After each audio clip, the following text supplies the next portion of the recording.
Hello everyone and welcome to first out of 4 videos I'm going to do discussing the new talents that Warlock is getting in Midnight. Today we're going to cover general class tree and see what's waiting for us in the new expansion.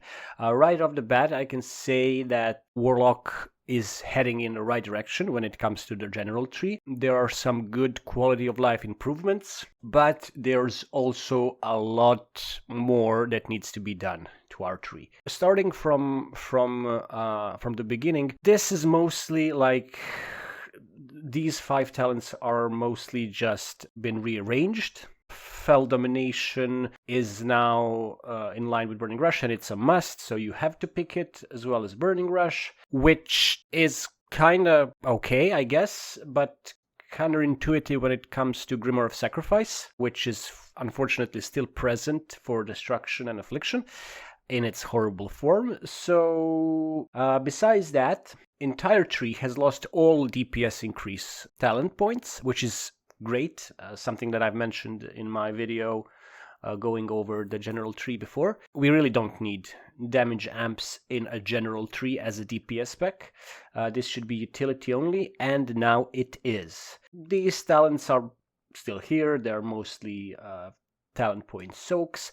Mortal Coil is now alone. It's a standalone talent, which is good, because in no scenario would you take Howl of Terror over it. And it has a new improvement.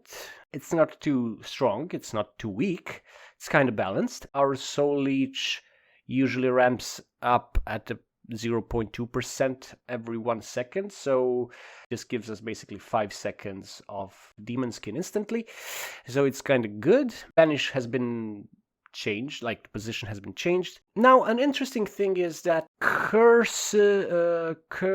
were they called? Curses of something, I don't know. Basically, the talent which gave us both Curse of Exhaustion and Curse of Tongue has been split into 2, and now whenever you take one of these, it's going to replace your Curse of Weakness. I'm not really sure how this is supposed to work, so I don't unfortunately have access to alpha, so if you take both, do both effects apply to the same target, or do you get 2 extra buttons? I think it's the second one, because it makes most sense. I get it that they want to get rid of button bloat, and yes, Warlock curses are kind of bloaty. So yeah, you will be losing Curse of Weakness. If you take any of these, you're gonna probably want to go with Curse of Tongues. The problem is now currently that if you want to take Dark Pact, which is a must, you have to either take Curse of Exhaustion or Banish. Seeing how Banish is useless most of the time, I don't know if that's gonna change in Midnight. I'm talking mostly about Mythic Plus, so I don't know if that's gonna change in Midnight. But you rarely took Banish in the past, so hopefully there will be more targets that we can banish. But if not, you're gonna be forced to take Curse of Exhaustion, so you can take Dark Pact. Demonic Circle has been moved a bit, you're still gonna take it. Soul Link is just 1 talent point, it's no longer 2 talent points, and it only redirects 5% of the damage, so no longer 10.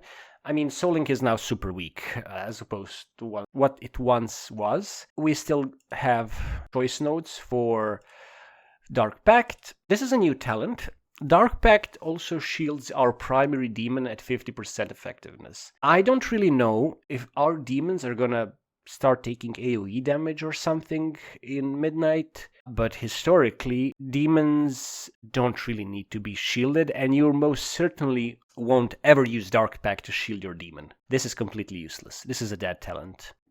As opposed to this, for example, which is something that I've been talking about before, and finally we are getting back ability to spread curses immediately to all enemies, which is great. We don't have to think about like alt tabbing and pressing different targets that we want to curse. So this is really, really good. This is also another very strange talent. Unless they're getting rid of health funnel, I don't understand why this exists. Because if both your pet and you are dying, and you have to resort to using shared vitality, and you have to resort to using drain life, you are probably not gonna get healed much by it. So this and this are dead talents to me. Unfortunately, you are forced to take it, because in order to get to your Shadow Fury, you have to take one of these two. Now, Nightmare,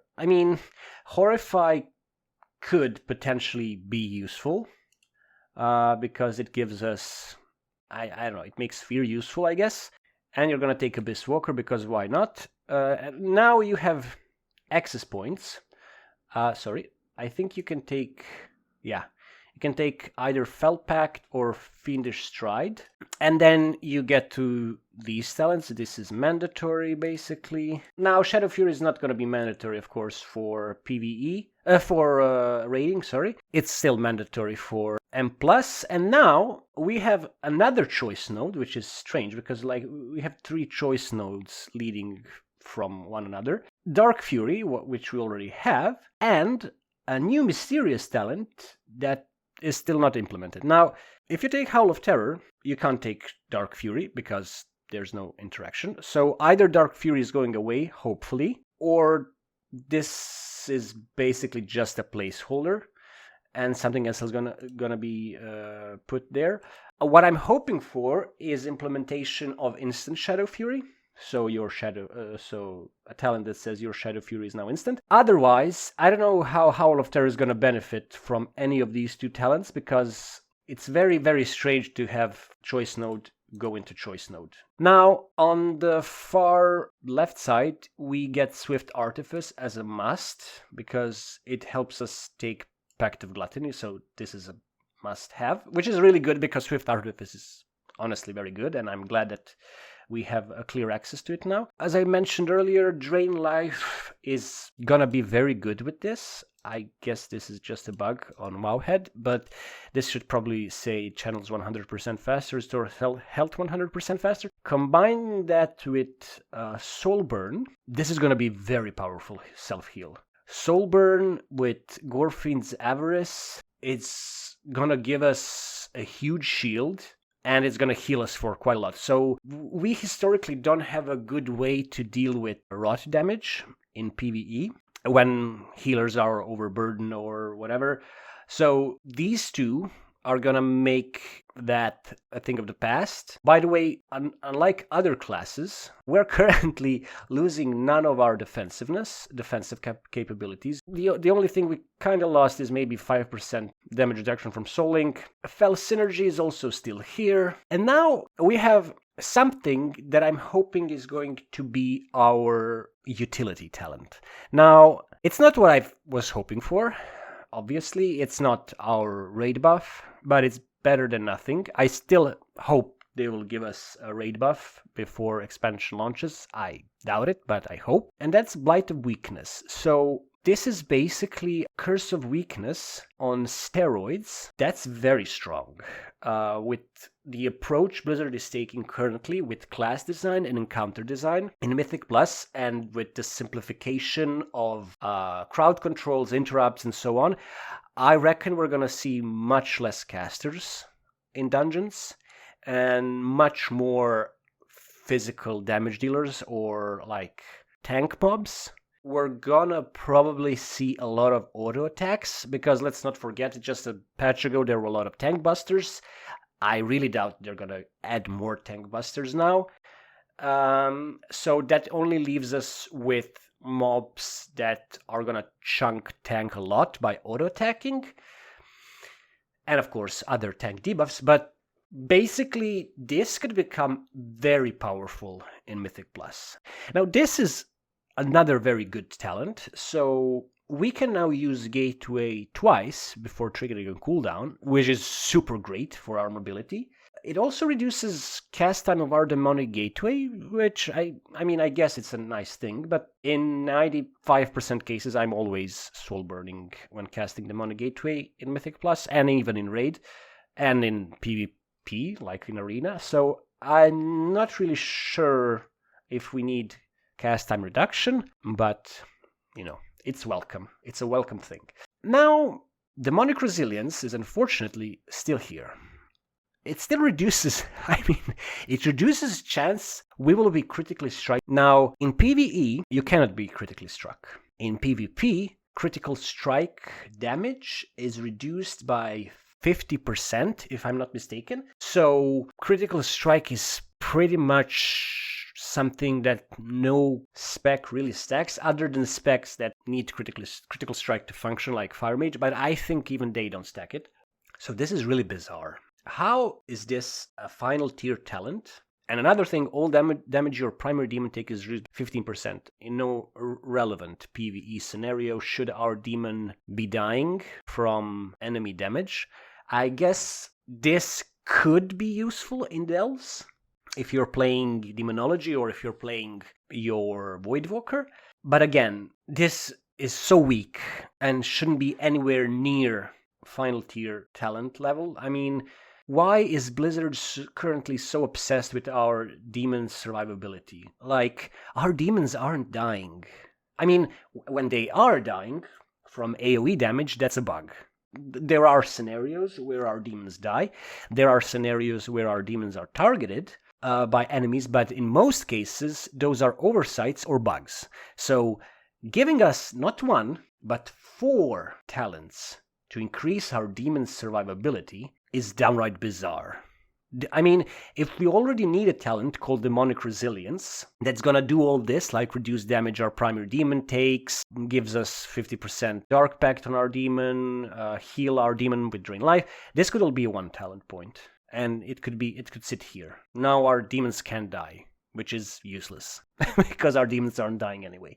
So yeah, I mean, I don't know who designed these 2 talents and who thought this is a good idea, but these are basically dead points. We have 4. Okay, actually no, we have 5 dead points because Teachings of the Black Harvest are still with us and they're still as useless as ever. I think Singe Magic is probably the most useful one from all of these.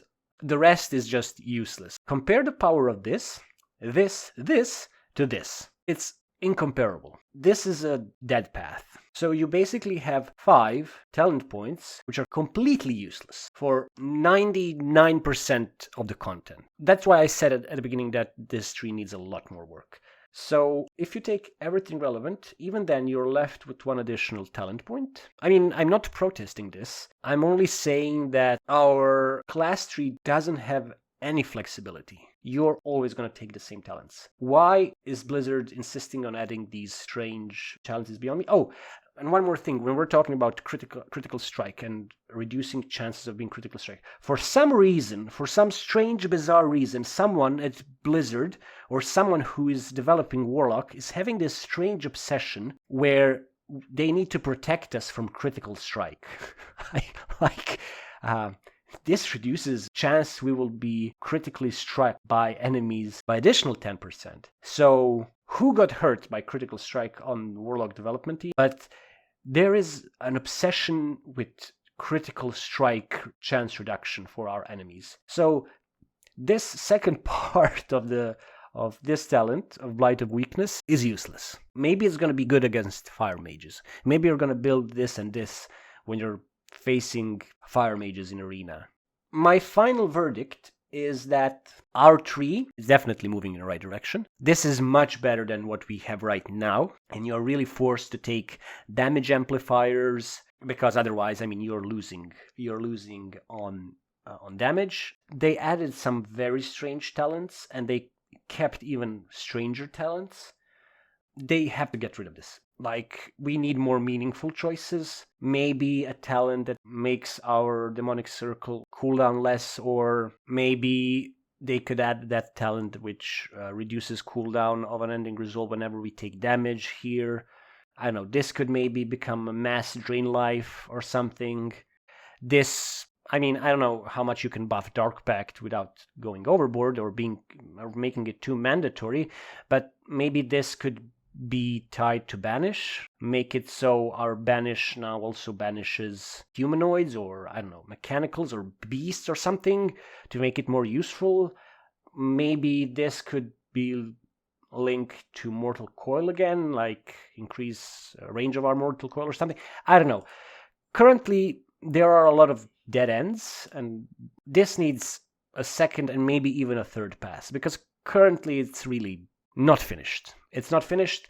I'm hoping they will listen to the feedback and that they will implement some stuff that will make our talent tree actually matter, in terms that we will be able to choose, oh, okay, we want to be more drain life oriented, or okay, we want to be more passive damage reduction oriented, or I don't know, we want to be more stun oriented or more fear oriented or some other meaningful, because currently with this talent tree there's a lot of good stuff coming.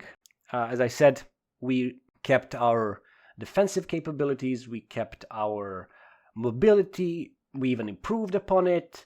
But there's still room for improvement with talents that actually matter. That would be all for today's video. Thank you for watching. Thank you for listening to me. And if you want to stay up to date with my upcoming videos, I'm gonna discuss our spec trees. Make sure to like and subscribe. So thank you for watching, and goodbye.